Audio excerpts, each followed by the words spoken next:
பேசலாம். ஸ்ரீராம்கிட்ட பேசிட்டு வரேன் போன்ற. ஸ்ரீராம், இப்போ பாஜக அதிமுக இதுக்குள்ளேயே வந்து இப்போ கூட்டணி குறித்த ஒரு தெளிவான பார்வை இருக்குன்னு பார்க்கலாமா? முதல் டிபேட் லாஸ்ட் டிபேட்லையும் இதே தான் நம்ம பேசணும். ரெண்டு பக்கமும் தெளிவான பார்வை இல்லை. இன்ஃபேக்ட் திமுக பக்கம் அதிகமான பிரச்சனைகள். அதை சொல்லி முடியுங்க, நான் இதுக்கு வேற சில கேள்விகள் இருக்கு அதுக்காக. ஸோ அதனால இன்னைக்கு ராகுல் இன்னைக்கு சக்கரவர்த்தி இன்னைக்கு குவெஸ்சன் பண்ணது தமிழ்நாடோட டெட்டை. சக்கரவர்த்தி வந்து இன்னைக்கு வந்து அவர் வந்து யாரும் இல்லைன்னா சக்கரவர்த்தி ஓட முடியாது. இல்ல எந்த சக்கரவர்த்தி? யாரு? பிரவீன் சக்கரவர்த்தி. நீங்க ராகுல் சக்கரவர்த்தி. பிரவீன் சக்கரவர்த்தி ராகுல் ஃப்ரெண்டு. அவர் இன்னைக்கு தமிழ்நாடு கடனை பத்தி பேசியிருக்காரு. அவருக்கு ஹைகமாண்ட் தாங்க காங்கிரஸை பொறுத்த வரைக்கும். இன்னைக்கு தனியாலாம் இன்னைக்கு மாநில தலைவர்களுக்கு எந்த மாதிரி பவர் இருக்குன்னா நம்ம கடந்த கூட்டணி பேசுற இடத்துல அவர் தான் இருக்காரு. மாநில தலைவர் தான் சொல்றதை பேசணும், அவர் தான். அதேதான். ஏன்னா ஹைகமாண்ட் தான் அங்க. நான் சொல்லலைங்க, இன்னைக்கு இருக்கிற காங்கிரஸ் பிரசிடென்ட் ஹை கமாண்ட்ன்ற வார்த்தை யூஸ் பண்றாரு. அவர்தான் ஹை கமாண்ட். அவர்தான் பிரசிடென்ட். ஹை கமாண்ட் யாரு? சட்டா வருது, ஆனா ஓனர் ஹை கமாண்ட் யாரு? ஹை கமாண்ட் மேடம் ராகுல் காந்தி, சோனியா, மிஸ்டர் ராகுல் காந்தி அண்ட் சோனியா காந்தி, அவங்க தான் high command. Mister even Kharge கூட இல்ல. அவங்க உங்க கணக்குப்படி ராகுல் நண்பர் என்பவருக்கு அதிகாரப்பூர்வமா கூட்டணி பத்தி சொல்ல உரிமை இருக்கா? தமிழ்நாடு காங்கிரஸ் கமிட்டியினுடைய தலைவர் குழுவில் இருக்கக்கூடியவர் அவருக்கு இருக்கா? அவர் நான் புகாரே சொல்ல போறேன்றார். சொல்லட்டும். அவர் மட்டும் சொல்லல, அவர் புகார் சொல்லல. நாடாளுமன்ற உறுப்பினரா சசிகாந்த் செந்தில், ஜோதிமணி, மோகன் குமாரமங்கலம், வரிசையா காங்கிரஸ்ல அத்தனை பேர் சொல்லிட்டாங்க. ஆனா நீங்க வந்து திரு சக்கரவர்த்திக்கு பேசுறதுல தப்பு ஒண்ணும் இல்ல. ஏன்னா இல்ல ஏன்னா யோகியை ஆதரிக்கிறார். நீங்க அதை ஆதரிச்சு ஆகணும். தமிழ்நாட்டுல அதிமுக யோகி அரசாங்கத்தை ஆதரிக்கிறார். தமிழ்நாட்டுல அதிமுக பாஜக 2 மணி நேரத்துல கிளாரிபிகேஷனோ 2 மணி நேரத்துல டினையலோ கேட்கிறவங்க இதுவரைக்கும் இன்னும் திருப்பியும் நேத்தியும் பேசியாச்சு, இன்னைக்கும் பேசியாச்சு. அவங்க ஆட்சியில் அதிகாரம் பங்கு கேட்கிறாங்கன்றத அந்த அவங்க போட்ட ஒரு பெரிய மாநாட்டிலையும் கேட்டாச்சு. இன்னைக்கு P Shanmugam CPM general secretary அவரோட ஒரு காணொலி, ஒரு மூத்த பத்திரிகையாளர் நீங்க பார்த்திருப்பீங்க. இவங்க ஏதோ சொல்றாங்க, இவங்க ஏதோ வாக்குறுதி எல்லாம் பண்ணிட்டாங்கன்னு போய் மக்கள் கிட்ட கேட்கட்டும் அவங்க என்ன சொல்றாங்கன்னு பார்க்கலான்னு. அதுதான் நிலைப்பாடு. சோ அதனால கூட்டணியில எதுவும் பிரச்சனை இல்லாம இல்ல. சொல்றாருன்னா எல்லாருக்குள்ள இருந்து கொண்டு அவர்களுடைய உரிமைகளுக்காக பேசுறது வேற, கூட்டணிக்குள்ளே வராம பேசுறது வேற அப்படிங்கிறாரு. கூட்டணி வராம விமர்சனங்களை வைக்கிற வாதத்துக்கு திரு டிடிவியோ திரு ஓபிஎஸ்ஓ இந்நேரத்துக்கு விஜய கட்சியில போய் சேர்ந்திருக்கணும், கூட்டணியில போய் சேர்ந்திருக்கணும்.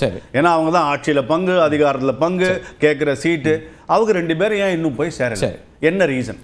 ஏன்னா விஜய் இஸ் ஓபன், எல்லாத்தையும் பண்ணிட்டாரு. அவங்க மட்டும் ஏன் போய் அடுத்த கட்ட டெவலப்மென்ட் கேட்க வந்து எனக்கு நான் லாஸ்ட் டைம் சொன்ன மாதிரியே திமுக கூட்டணியில எழுத்துப்பூர்வமாக அந்த கூட்டணி கட்சிகள் எனக்கு ஆட்சியில் பங்கு வேண்டாம் என்று எழுதி கொடுத்தால் தவிர இந்த வாயால சொல்றது அதெல்லாம் ஏற்றுக்கொள்ளப்படாது. அதனால திமுக கூட்டணியில பல பிரச்சனைகள் இருக்கு. அதிமுக பாஜக ரொம்ப கிளியரா இருக்காங்க. அதை பத்தி அதுல லேட்டஸ்டா என்ன கேள்வி இருக்குன்னா, அதிமுக பாஜக கிளியரா இருக்காங்க, மாற்றுக்கத்தில் இன்னைக்கு கூட பொதுச்செயலாளர் அதிமுகவுடைய பொதுச்செயலாளர் சொல்றாரு பாஜகவோட கூட்டணியை ஜஸ்டிஃபை பண்றாரு. அதெல்லாம் மாற்று கருத்து இல்லை. ஆனால் அதிமுகவிலிருந்து திரு செல்லூர் ராஜு, திரு ஜெயக்குமார் இவங்கெல்லாம் திரு விஜய் அவர்களை விமர்சிக்கிறார்கள். கூட்டணி குறித்த எதிர்நிலைப்பாட்டை எடுக்கிறாங்க. இன்னைக்கு வந்து வேறு நடிகைகள் போனாலும் கூட்டம் வரும் அப்படின்னு சொல்லக்கூடிய அளவுக்கு திரு செல்லூர் ராஜு போறாரு. நயன்தாராவையும் வடிவேலுவையும் வரைக்கும் அவர் சொல்றாரு, உதாரணத்துக்கு சொல்றாரு. அது ஒரு பக்கம். இன்னொரு பக்கம் பொதுச் செயலாளரே சொல்றாரு, இன்னைக்கு புதுசாக வர்றவங்க யார் யார் என்ன வேணா சொல்லலாம், நாம தான் ஆட்சி அமைக்க போறோம்னு விமர்சிக்கிறாரு. ஆனால் பாஜக அவங்கள வரவேற்குது விஜயை. இப்போ இதில் ஒரு கான்ஃப்ளிக்ட் இல்லையா? அதிமுக விஜயை எதிர்க்குது, பாஜக வரவேற்குது. அப்போ இதில் ஒரே நிலைப்பாடுன்னு எப்படி பார்க்கறது? எங்க பாஜக பேசணுன்றது அதிமுக டிசைட் பண்ணக்கூடாது, அதிமுக பேசணுன்றது பாஜக டிசைட் பண்ணணும். அப்போ சண்முகம் பேசியிருக்காரு. அப்போ சண்முகம் இல்ல வாக்குறுதி எல்லாம் பண்ணாங்கன்னு சொல்லுமே, வேற ஒருத்தர் உள்ள வர்றது இல்ல. அப்போ ஏன் கம்யூனிஸ்ட் பார்ட்டி அதில் எதிர்க்கிறாங்க? சிபிஎம்ல இருந்து வாக்குறுதியை பண்ணலன்னு சிபிஎம்ல இருந்து திரு விஜய் அவர்களோ அல்லது வேறு கட்சியினரோ எங்க கூட்டணிக்கு வரணும்னு சொல்லல. நீங்க சொன்ன பாயிண்ட் முரண் இருக்குதுன்னு. முரண் அங்கேயும் இருக்கு. யார கூட்டணிக்குள்ள வச்சுக்கிறதுங்கிறதுல பிரச்சனைங்க. எங்க யார் வச்சுக்கிறது? திரு விஜய் அவர்கள் குறித்து கடும் விமர்சனத்தை அதிமுக வைக்க தொடங்கி வேண்டாம் என்பது அதிமுகவின் நிலைப்பாடு. அதுல என்ன பிரச்சனை? பிஜேபி வரவேற்கிறாங்க. அது பிஜேபி ஸ்டாண்ட். யார் தலைவர்? இங்க கூட்டணிக்கு தலைமை யாரு? இங்க கூட்டணிக்கு யார் தலைமை? அதிமுக தலைமை. யார் முடிவு எடுக்கணும்? அவர் எடுப்பாரு. அப்ப எப்படி பிஜேபி கருத்து சொல்லக்கூடாதுன்னு இருக்கா என்ன?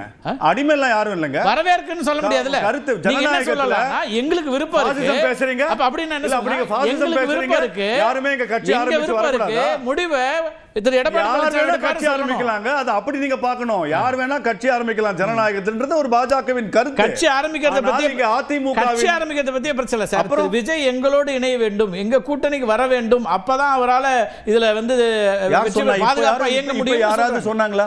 நேற்றைக்கு தமிழிசை அவர்கள் சொல்லிருக்காங்க. தமிழிசை டிசிஷன் மேக்கரா? நீ உங்களை பொறுத்த வரைக்கும் கட்டாயம் உங்களை விட உங்களை பொறுத்த வரைக்கும் இல்ல நீங்க வந்து உங்களோட கோல் போஸ்ட மாத்துக்கிறதுக்காக நீ கேக்குறீங்க. இங்க செல்வ பெருந்தகை அவர்கள் சொன்னதெல்லாம் முடிஞ்சிருன்னு நான் என்ன நினைக்கிறேன்? என்னையும் உங்களையும் விட திருமுக தமிழிசைக்கு கட்டாயம் உரிமை இருக்கு, வாய்ப்பு இருக்கு. அவங்களுடைய கருத்து வேற, மதிக்கக்கூடிய கருத்து. அவங்க ஏற்பார்களா? ரெண்டு பேருமே தலைமை. அது நீங்க பிரவீன் சக்கரவர்த்தி கட்சி பொறுப்புல பாஜக அது பார்லிமெண்டரி போர்ட் கமிட்டி. அது வந்து ட்ரூலி டெமோக்ராட்டிக். அங்க எல்லாருக்கும் கருத்து உரிமை இருக்கிறது. டிசிஷன் என்பது பார்லிமெண்டரி போர்டு என்ன எடுப்பாங்களோ அவதான் எடுப்பார்கள். ஓகே, இப்ப பாமக விவகாரத்துல என்ன பண்றது? பாமகல இருந்து நேற்றுக்கு கடும் விமர்சனம் வைக்கிறாங்க. இவங்கெல்லாம் ஆர்எஸ்எஸ் அடிமைகள் அப்படின்னு, அந்த பக்கம் திமுக அடிமைகள்னு சொல்றதுக்கான கவுண்டரா வைக்கிறாங்க. அப்படின்னா திரு ராமதாஸ் வர்றதுக்கான வாய்ப்பு நிச்சயமாக அன்புமணி அவர்களுக்கு தெரிகிறது. மிச்ச கட்சியை உடைப்பதில் திமுக வல்லமை படைத்த ஒரு கட்சி. மிச்ச கட்சிகள் யாரும் ஒழுங்காக இருக்கக்கூடாதுன்னு அவங்க சீனியர் ராமதாஸ் சொல்றது வந்து ஆர்எஸ்எஸ். அதனால நான் அன்புமணி பக்கம் தான் நான் பார்ப்பேன். என்ன பொறுத்த வரைக்கும் அவர் ஸ்ட்ராங்கா பிஜேபி பக்கம் தான் இருக்காரு, என்டிஏ பக்கம் தான் இருக்காரு. கட்சியும் அவர் பக்கம் இருக்கிறது, தொண்டர்களும் அவர் பக்கம் இருப்பாங்க. எனக்கு மாற்று கருத்து இல்லை. With due respects to senior doctor அவர்கள்.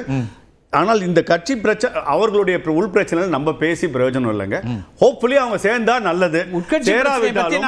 நிச்சயமாக அன்புமணி அவர்களுக்கு யாரோட கூட்டணி சேருவாங்க, அது யாரால அந்த கூட்டணிக்கு வலிமை சேரும் தான் நம்ம பேசுறோம். நிச்சயமாக அன்புமணி அவர்கள் என்டிஏ கூட்டணியில் இருப்பார் என்றதுல மாற்று கருத்து. ரைட், பேசலாம். பொன்ராஜ் கருத்தை கேட்டுறோம். பொன்ராஜ், எங்கெங்க என்னென்ன நகர்வுகள் இருக்குன்னு பாக்குறீங்க, எங்க ஸ்ட்ராங்கா இருக்காங்கன்னு பாக்குறீங்க? கூட்டணிகளை தாண்டியும் கூட தனித்தனியாக இயங்குகிற கட்சிகள் இருக்குல்ல, இவங்களுக்கெல்லாம் என்ன இப்போ ஒருவேளை எல்லாருமே காலத்துக்கு வெயிட் பண்ணி இல்லை நமக்கு வாய்ப்புகள் இருக்குது, இடங்கள் அதிகமாக பெறலாம், ஆப்ஷனை ஓப்பனாக வச்சுக்கலாம் அப்படின்னு நினைக்கிறாங்களா? இப்போ தேமுதிக வெளியில் இருக்கிறாங்க. ஒரு காலத்தில் நீங்கள் நெருக்கமாக இருந்த கட்சிங்கிறதுனால இப்போ எப்படி இருக்குன்னு தெரியல. அதனால் நீங்கள் அதை பற்றியும் கருத்து சொல்லலாம். பாமக அதே போல் திரு டிடிவி தினகரன், திரு ஓ பன்னீர்செல்வம், இவங்க நிலைப்பாடுகளும் இப்போ இதில் வந்து ஒரு முக்கியமான ஒரு முடிவை எடுக்கக்கூடியதாக மாறும் இல்லையா? எப்படி பார்க்குறீங்க? திமுகவை பொறுத்த வரைக்கும் அவங்க ஸ்ட்ராங்காக இருக்காங்க. அவங்களுடைய அணி கரெக்டாக போயிட்டுருக்கு. எந்த விதமான குழப்பங்கள் இருக்குங்கிறதான ஒரு குழப்பங்கள் இருக்குது. அதை எத்தனை குழப்பங்கள் இருந்தாலும் அந்த குழப்பங்களை தீர்த்து வைத்து அதை வழிநடத்தக்கூடிய தலைமையாக திரு மு க ஸ்டாலின் அவர்கள் இருக்கார். எல்லாருடைய கருத்துக்களையும் கேட்டு அனுசரித்து செல்லக்கூடிய ஒரு தலைமையாக அவர் இருக்கார். அதனால் வந்து அந்த குழப்பங்கள் இருந்து கருத்து வேறுபாடுகள் இருந்தாலும் ஒரு ஐடியாலஜிக்கலாக ஃபார்ம் பண்ண குரூப் அது. கொள்கை வேறு கூட்டணி வேறுன்னு திமுக சொல்லலை. அதனால் கொள்கை பிடிப்போடு சேர்ந்திருக்கக்கூடிய கட்சியாக திமுக முன்னணியில் இருக்கிறது. இதற்கு அடுத்து அதிமுகவும் பிஜேபியும் 6 மாதத்துக்கு முன்னாலே 8 மாதத்துக்கு முன்னாலே சேர்ந்துட்டாங்க. சேர்ந்த பிறகு பெரிய கட்சி வருது பெரிய கட்சி வருதுன்னு அவரும் எவ்வளவோ சொல்லி பார்த்துட்டாரு. இது வரைக்கும் எந்த பெரிய கட்சியும் வந்தது மாதிரி தெரியல. இருக்க கட்சி தான் போயிட்டுருக்கு.